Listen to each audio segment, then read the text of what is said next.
I'm A. And I'm B. This is A, the Unfiltered. Ask the Aunties. Let's get going. Am I the jerk for refusing to rehome the dog my husband and I adopted together? A few months ago, my husband and I adopted a dog from a local shelter. It was something we talked about for a while, and at the time he seemed just as excited as I was. We picked the dog together, bought all the supplies, and brought it home thinking we were both ready for responsibility. Da, da, da! Yeah. The first few weeks were great, but once the new pet excitement wore off, my husband started getting frustrated. The dog barks sometimes when someone walks past the house. Shocker. Sheds more than we expected. And, of course, there are the usual things like muddy paws, toys on the floor, and needing daily walks. Normal dog stuff, basically. Lately, he's been complaining more and more about it. He says the house feels messier, that the barking annoys him, and that the dog is more work than he thought it would be. The other day, he brought up the idea of rehoming the dog because, in his words, it's too much trouble. This is probably his first dog. Probably, but he is not winning Husband of the Year award from me at all. No, because he really should have researched this going in, and they should have had an exit plan or potential exit plan. We're acting like everybody thinks in advance of what they want to do. Yeah. But I don't have a dog because I grew up with dogs and I knew it's a problem. They haven't talked about shoes getting chewed up though. And that's what happened every time. Furniture gets chewed up, shoes get chewed up. If you don't lock closets, anything you have is ruined. Yeah, but for me, I'm a dog person, and so for me, that's the price I'm willing to pay.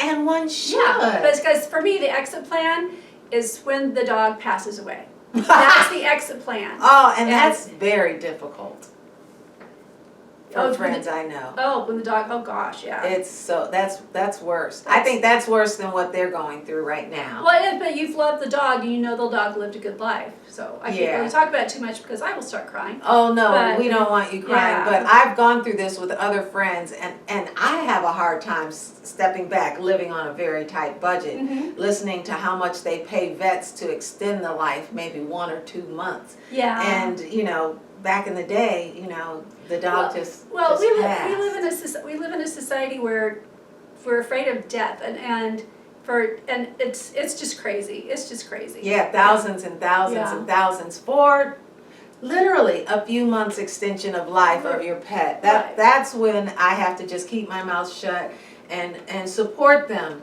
as a friend, because I know they're going through it and they want to hold on to that pet. Yes, definitely. Okay, so the problem is that I've gotten really attached. Of course she did.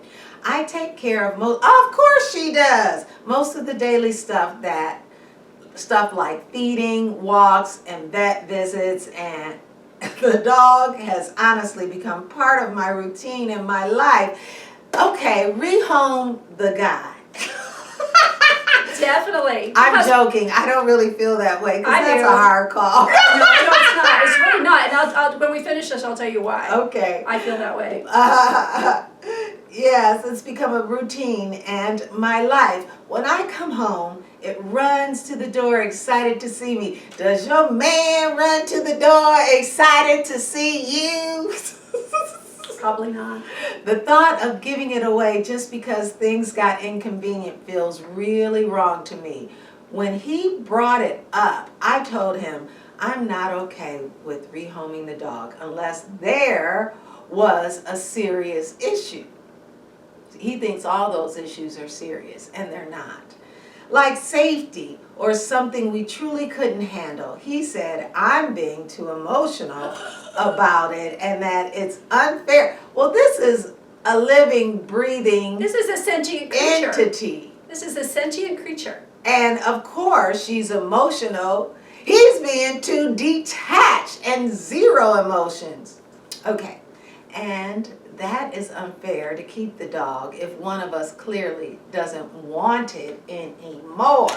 Oh my goodness. Yeah, so this is a huge red flag for me, huge red flag. He has no sensitivity Mm-mm. to another living. Creature.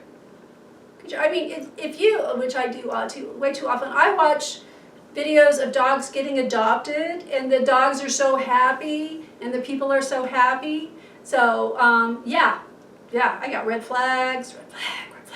I should get a red flag so I can bring it. Oh, we need to get you a red flag. You need to get me a red flag. Well, All see, right. the red flag is if they're together and they have a pet, does she want children? That's what, so let's finish this off and then we're gonna get to that. Yeah, because he's not able to do anything. He doesn't care about anybody other than his own comfort. Now, the conversation has turned into an argument. He thinks I'm refusing to be practical, and I feel like he's treating the dog like it's an object we can just return because the responsibility turned out to be harder than expected. Am I the jerk? To consider rehoming the dog, yes and no. Okay, so I'm gonna go first because I have a lot to say. Okay. Okay, first of all, I worry about the dog's safety. Okay, if your husband really doesn't want the dog there, I do worry that he might do something to hurt the dog, or he will just go dump it off at the pound when you're not home. That's one big problem. Or just let it out on the freeway some way, where far away. Yeah, because I don't trust this guy as far as I can throw him, and I don't know where he is, but I would spit on him if I could. Anyway. Oh my God, she. Yeah, then I'm not good at that either. Okay. No woman is, proudly. So that's my one concern. My other concern is that, like I said, my exit plan for when I get a dog is when the dog passes away in my arms, okay? And that should be everybody's exit plan for their dog if they're going to bring a dog into their lives. Now, my other concern is that if he grows tired of this poor sweet puppy so quickly, are you planning to have children? Because there are men who get jealous of their own children, and this guy seems to me like he would be the kind of person who says, you're spending too much time with that baby and I want you to spend more time with me. Well, he didn't spend any time with the dog. It doesn't seem like he has. She didn't talk about him taking the dog for walks. She said, I do all of the responsibilities. He didn't feed the dog. So the fact that she clearly wanted the dog more than him, maybe, I don't know if she talked him into it. She said, we talked about it, and they picked it out together. And so what did he do when the dog came home? Did he come home and play with the dog? Did he ever buy a toy for the dog? The dog had toys. Was she doing all of the nurturing and recognizing that he wasn't? Because part of it is, when you have one person who doesn't do all the work, you're doing all the work before they own up to the fact that they're not doing any of the work. Right. So at that point, you have to decide, I want this, I will continue to do it. And you just say, don't worry about it, I've got it covered, I'm keeping the dog because I want to do it. This is the same thing happens with kids. Yeah. When you have kids, the your house is messy. There are toys on the floor. There is Always spit up on the floor. It's spit on you. There's spit up everywhere. Yes. There might be poop on the floor at times. There might be. I experienced that. And when you see a little poop on the floor and you clean that up, right when you feel good about cleaning it up, your eye catches another spot of poop someplace else on the floor. And then you clean that up, and right when you feel good about cleaning that up, you see another spot on the floor. I'm not exaggerating. I went through it lots of times. Yes. So, being a mom, whether you're a human mom or a dog mom, is tough work. This woman is doing all the heavy lifting. She's doing the whole mental load. She takes the dog to the vet. She feeds the dog. She plays with the dog. And she did it all along. I think she should just chill and let him know, I'm keeping the dog, and I've always cared for the dog myself. If you have a problem with the house being messy, maybe it's time for you to pitch in and pick up. Let's find what we did with what you do with children. Right. You find a little basket and leave it in a room, so when you see messy stuff around, you just toss it into the basket. It takes no time whatsoever, and you feel like you have a neat home again. So I think really she's not being a jerk for telling him she doesn't want to rehouse the dog. Mhm. I think she needs to stand up to the fact that she loves the dog. She does. And keep the dog and give her mate ways of better coping with the dog, because she's not letting it go. No, and again, I do worry if he's a jerk, which I feel like he might be. I do worry a little bit for the dog's safety, and maybe put the dog in daycare when the husband's not around or something. I don't know. I just really worried for this dog a lot. Really? I mean, I'm. Well, she'd have to put him through some steps first. Like I said, if he's complaining about certain things, address the specific complaints, provide solutions, and I don't think the dog's safety's in. I do worry about this. Because I've known people who have, like this one guy back when I was working in Atlanta.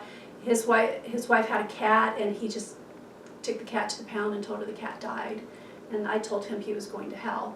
But so that is a concern, and again, I think there are bigger issues here. How this man, if you have children, will he get upset with you? They will for not paying be attention having to the children. baby? I don't think so. If he can't acquiesce to what's going on with the dog, Because a dog, they'll a separate and she'll pet keep the dog. is often a trial The run. precursor, yeah. Yeah, for having children. If you can't handle that, Yeah. anyway, I think rehoming the husband is the better option. Oh, I'm all for training him, give him a chance to be trained. That's the thought. I mean, and I'm speaking as someone who literally has rescued dogs out of the street and taken them home. And it works out. And it worked out. But you have compassion, your family's compassionate, they enjoy We're animals. dog people. We're dog Yeah. people at my house. Yeah. And the fact that this guy is realizing he doesn't want responsibility does say he's not going to be a good dad or be able to handle it. So I hope she continues to comment, because I put money on them separating and her keeping the dog, because I would love for you to win that bet. yeah, because the next conversation is, well, what if this was a child? Right, yeah. And if they don't plan on having children, then what kind of animal do I get to have, Yeah. So he's just going to have to get with it. He has to get with it, but I tend to believe you can help people change, and I've grown to learn that most people don't believe that people can change, Well, but I've changed many times. So. I would get a book on dog training and use those same qualities to train your husband. Actually, there was a movie a long time ago, and it Train your husband? something like that. It was about, and somebody was using a dog book to train their husband. I think Sandra Dee's in it. Anyway, I'll find out, and if it's I thought right. you were going to say Sandra Bullock. You went way No, back. it was way back. This was like the 1950s, early 1960s or something like that. That's when women knew how to train a husband. They really did, because they had no choice. Yeah, it was all covert. So anyway, if I can find the name of the movie, I will put it in the notes. But until then, Train your husband like you would train a dog, and that's A. and that's me. This is AB Unfiltered. Ask the aunties.